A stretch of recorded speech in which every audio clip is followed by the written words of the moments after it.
तो बच्चों question number 10 है, दो बिंदु आवेश +4e तथा +e परस्पर a दूरी पर स्थित हैं। कौन कौन से? +4e तथा +e a दूरी पर स्थित हैं, यानी एक +4e है और दूसरा +e है। ये परस्पर कितनी दूरी पर हैं? a दूरी पर हैं। इनके बीच की दूरी a है। एक तीसरे बिंदु आवेश Q को दोनों आवेशों को मिलाने वाली रेखा पर कहाँ रखें कि वह संतुलन में हो। देखिए Q को अब कहाँ रखें दोनों आवेशों को मिलाने वाली रेखा पर कि ये किस में रहे, वो आवेश किस में रहे, संतुलन में रहे। ठीक है बच्चों। तो देखिए यहाँ पर कंडीशन होती है, अगर Q1 × Q2 ग्रेटर देन 0 है, ठीक है ना, तो जो आवेश रखा जाएगा थर्ड, वो हमेशा कहाँ रखा जाएगा? Between charges. कहाँ रखा जाएगा? Between charges. ठीक है बच्चों। इसका मतलब है या तो दोनों प्लस होने चाहिए या फिर दोनों माइनस होने चाहिए, तभी इन दोनों का मल्टीप्लाई ग्रेटर देन 0 आएगा। दूसरा केस है, अगर Q1 Q2 की वैल्यू लेस देन 0 है, तो जो आवेश है थर्ड वो कहाँ रखा जाएगा? बाहर, आउटसाइड रखा जाएगा। कहाँ रखा जाएगा? Outside the line. ठीक है ना, जो लाइन है उसके कहाँ रखा जाएगा? ये आउटसाइड में रखा जाएगा। ठीक है ना, यानी एक प्लस हो एक माइनस हो, या फिर एक माइनस हो और एक प्लस हो। ठीक है ना।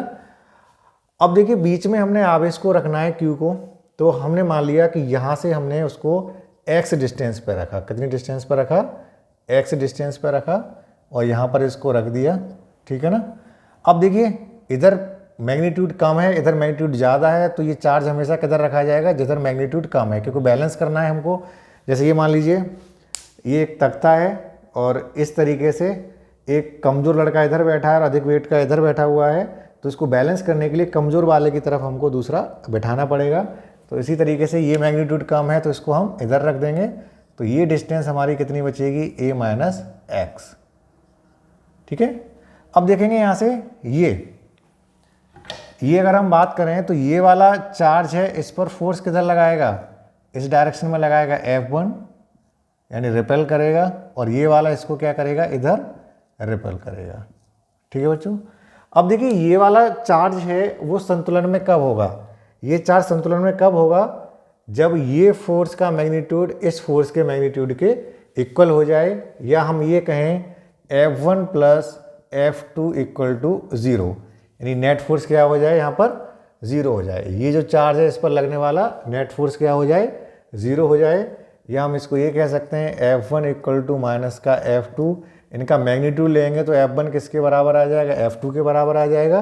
तो F1 क्या हो जाएगा? देखिए इन दोनों के बीच लगने वाला बल क्या हो जाएगा? K4e × Q अपॉन डिस्टेंस कितना है? x² है, इक्वल टू इन दोनों के बीच लगने वाला बल कितना हो जाएगा? Ke × Q अपॉन कितना डिस्टेंस है? a - x का होल स्क्वायर। K से K कट गया, E से E गया, Q से Q गया। ये 4/x² है, इसको हम लिख सकते हैं 2/x का स्क्वायर, और इसको कर सकते हैं 1/a - x का स्क्वायर। दोनों तरफ से स्क्वायर हट जाएगा, और यदि क्रॉस मल्टीप्लाई कर लेंगे तो ये हो जाएगा 2a - x = x। इसको मल्टीप्लाई करेंगे तो ये हो जाएगा 2a = x, और ये -2x को इधर ले जाएंगे तो प्लस का 2x हो गया। ये 3x = 2a, और x = कितना आ गया? 2a/3। ठीक है बच्चों। अब देखिए यहाँ से कितना डिस्टेंस पर रखेंगे इसको? x = 2a/3 पर, यानी ये जो वैल्यू है वो कितने पे आ गई? 2a/3 पर। ठीक है ना। तो ये किस में आ जाएगा? बैलेंस में आ जाएगा। या फिर हम कह सकते हैं यहाँ से कितना रखेंगे हम? तो यहाँ से रखेंगे तो ये यहाँ से माइनस कर लीजिए 2a/3, तो कितना आ जाएगा? ये a/3। या तो +4e से 2a/3 पर रख लो, या फिर यहाँ से +e से a/3 पर रख लो। दोनों ही कंडीशन में ये चार्ज है वो किस में आ जाएगा? संतुलन अवस्था में आ जाएगा। ठीक है। अब देखिए संतुलन अवस्था में ये चार्ज है, ये हमने पॉजिटिव नेचर का लिया हुआ है। ठीक है ना। और अगर हम नेगेटिव नेचर का ले लें, कैसे नेचर का ले लें? नेगेटिव नेचर का ले लें, तब भी वो चार्ज किस में होगा? संतुलन अवस्था में होगा। किस में होगा? संतुलन अवस्था में होगा। तो ये कितना मान लिया? x माना है, ये कितना हो जाएगा? ए माइनस एक्स हो जाएगा। देखिए संतुलन में कैसे रहेगा, अगर हम ये वाला देखिए, ये जो चार्ज है +4e इस वाले को क्या करेगा, इधर की ओर अट्रैक्ट करेगा F1 फोर्स से, और ये वाला क्या करेगा, इधर की ओर F2 फोर्स से अट्रैक्ट करेगा। तो दोनों फोर्स क्या है, अपोजिट डायरेक्शन में है, तो यहाँ पे नेट फोर्स क्या लगेगा, 0 लगेगा। ठीक है, यानी दोनों ही कंडीशन में ये चार्ज रहेगा, चाहे प्लस हो माइनस हो, इक्विलिब्रियम कंडीशन में रहेगा। ठीक है ना। लेकिन आगे क्वेश्चन में पूछ रहा है कि वो किस दशा में यह संतुलन स्थायी होगा, कैसा होगा, स्थायी, स्टेबल होगा, और किस दशा में कैसा होगा, अस्थायी होगा। ठीक है ना। अब ये चेक कर लेते हैं हम, किस दशा में स्थायी होगा, किस में अस्थायी होगा। ठीक है ना। तो इसके लिए देखिए फर्स्ट कंडीशन है स्टेबल के लिए, स्थायी कंडीशन के लिए। ठीक है ना। तो स्थायी चेक करने के लिए हम क्या करेंगे, पहले प्लस के लिए चेक करते हैं, क्या ये स्टेबल कंडीशन में है। तो देखेंगे +4e, और ये हमने रखा है प्लस का Q रखा है यहाँ पे, और ये कितना है, प्लस का E है। ठीक है बच्चों। अब देखेंगे इस पर जो फोर्स लग रहा है, ये वाला है, इस पर जो फोर्स लगा रहा है वो किधर लगा रहा है, इस डायरेक्शन में लगा रहा है F1, और ये किधर रिपेल कर रहा है, इधर कर रहा है। ठीक है ना। F2 हो जाएगा, और ये डिस्टेंस कितना माना है हमने, x कंसीडर किया है, और ये क्या है, a माइनस एक्स है। ठीक है ना। अब देखिए स्टेबिलिटी चेक करने के लिए ये स्थायी अवस्था में है, अस्थायी अवस्था में है। ठीक है ना, वो हमें चेक करना है। तो क्या करेंगे, इस चार्ज को थोड़ा सा डिस्प्लेस कर देंगे, इधर की तरफ ले जाएंगे इस चार्ज को, प्लस को इधर ले जाएंगे। तो देखो अगर प्लस को हम यहाँ ले आएंगे तो जो F1 फोर्स है वो वीक हो जाएगा, और कमज़ोर क्यों हो जाएगा, क्योंकि यहाँ से डिस्टेंस बढ़ गया। और कूलम्ब्स लॉ क्या कहता है, कूलम्ब्स लॉ कहता है कि F है वो इनवर्सली प्रोपोर्शनल होता है डिस्टेंस के, यानी डिस्टेंस अगर बढ़ जाएगा तो ये फोर्स कमज़ोर हो जाएगा। ठीक है ना। लेकिन ये वाला जो फोर्स है ये यहाँ पर जाएगा तो ये डिस्टेंस कम हो गया, तो ये वाला फोर्स क्या हो जाएगा, बढ़ जाएगा, यानी F1 तो कम हो जाएगा और F2 क्या हो जाएगा, बढ़ जाएगा। तो ये क्या कर देगा, इसको धकेल के, जैसे हम इसको यहाँ पर रिलीज करेंगे, ये धकेल के क्या कर देगा, जहाँ पर था वहीं पर ले आएगा, क्योंकि यहाँ पर कैसी है, संतुलन अवस्था है, यानी यहाँ पर नेट फोर्स है वो 0 है। तो अगर यहाँ पर हमने लाए थे इसको, तो ये धकेल के क्या कर देगा, यहीं पे कर देगा, यानी जब यहाँ पर होगा तो यहाँ पर नेट फोर्स कितना काम करेगा, F2 माइनस F1, और इतने फोर्स से क्या कर देगा, इसको ये धक्का दे देगा, ये फिर से यहाँ आ जाएगा। तो ये कंडीशन कौन सी होती है, स्थायी अवस्था होती है। यानी प्लस के लिए कैसी अवस्था होती है, स्थायी अवस्था होती है। चलिए अब देखिए, अगर हम ये माइनस मान लें, ये +4e है, अगर ये माइनस चार्ज मान लें, और ये +E है, ये x है, ये a माइनस एक्स है, तो देखेंगे ये वाला चार्ज क्या करेगा, इसको इधर अट्रैक्ट करेगा F1 से, और ये वाला चार्ज इधर अट्रैक्ट करेगा F2 से। ठीक है ना। अब देखो इस चार्ज को हम थोड़ा सा यहाँ से यहाँ ले आए, इसको यहाँ लेके आएंगे तो क्या होगा, ये डिस्टेंस बढ़ेगा, तो ये वाला फोर्स क्या होगा, कमज़ोर होगा, ये वाला फोर्स क्या होगा, वीक होगा, और ये डिस्टेंस घटेगा तो ये वाला फोर्स क्या होगा, बढ़ेगा। ये फोर्स बढ़ेगा तो क्या होगा, इस पर नेट फोर्स कितना काम करेगा, F2 minus F1, net force कितना काम करेगा, F2 माइनस F1, यानी ये फोर्स ज़्यादा हो जाएगा, ये कमज़ोर हो जाएगा, तो ये जो चार्ज है वो इधर की तरफ क्या हो जाएगा, डिस्प्लेस हो जाएगा, यानी यहाँ पर इसको छोड़ेंगे तो ये हम नहीं आ पाएगा, क्योंकि ये वाला फोर्स क्या है, ज़्यादा है। तो ये कंडीशन होती है, वो कौन सी होती है, अस्थायी। कौन सी होती है, ये अस्थायी। तो इस तरीके से स्टेबिलिटी और अनस्टेबिलिटी चेक करते हैं। तो इम्पोर्टेंट क्वेश्चन है ये।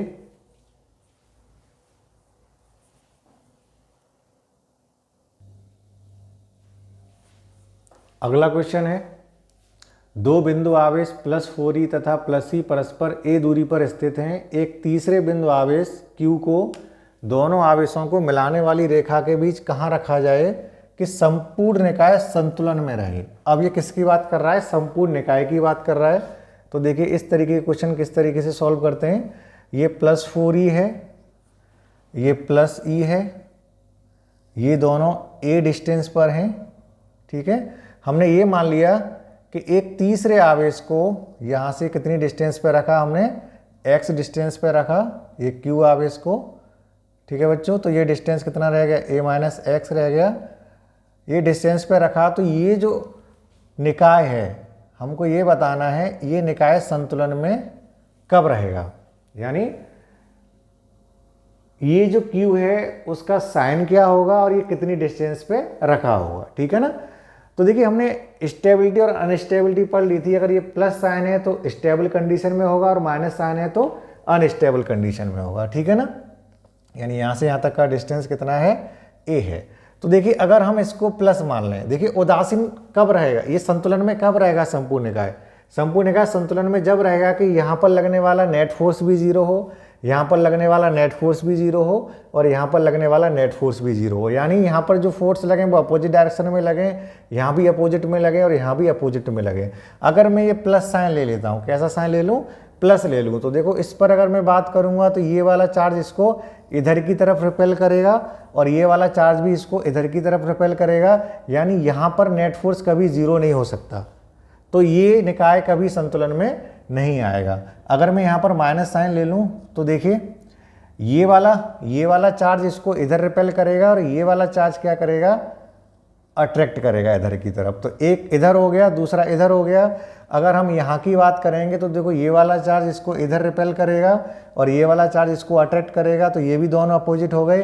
अगर हम इसकी बात करेंगे तो देखो ये वाला इसको इधर अट्रैक्ट करेगा और ये वाला इसको इधर अट्रैक्ट करेगा। यानी तीनों चार्जेस पर जो फोर्सेज अप्लाई हो रहे हैं वो अपोजिट डायरेक्शन में हो रहे हैं, ठीक है ना। तो नेट फोर्स क्या हो जाएगा, हर जगह जीरो हो जाएगा, ठीक है बच्चों। तो अब हम कह सकते हैं ये संतुलन हमारा किस में है, ये जो निकाय है वो हमारा किस में है, संतुलन की स्थिति में है। और Q का मान कैसा होगा, नेगेटिव होगा। कैसा होगा, नेगेटिव होगा। और हमें क्या निकालना है, Q की वैल्यू फाइंड करनी है, ठीक है ना। एक आंसर और मिल गया हमको यहाँ से कि संतुलन है वो किस तरीके का होगा। तो संतुलन देखिए माइनस साइन के लिए कैसा रहता है, अस्थायी संतुलन। कैसा संतुलन रहता है, अस्थायी संतुलन रहता है, ठीक है ना। माइनस साइन होगा और अस्थायी संतुलन होगा। अब हमें इस Q का मान निकालना है, ठीक है ना।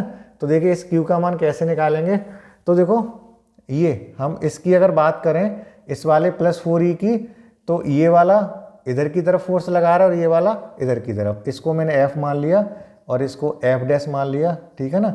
और यहाँ पर जो नेट फोर्स होगा वो क्या होगा, जीरो होगा। या मैं कह सकता हूँ कि F है वो किसके इक्वल होगा, F' के इक्वल होगा, ठीक है। तो F की वैल्यू कितनी हो जाएगी, ये तो लगा रहा है फोर्स, तो F की वैल्यू हो जाएगी K4e इंटू ई अपॉन, ये कितना डिस्टेंस है, A है तो A² हो जाएगा। और इन दोनों के लिए कितना हो जाएगा, ये K4e into Q upon x²। तो K से K चला गया और ये 4e से 4e गया, ठीक है ना।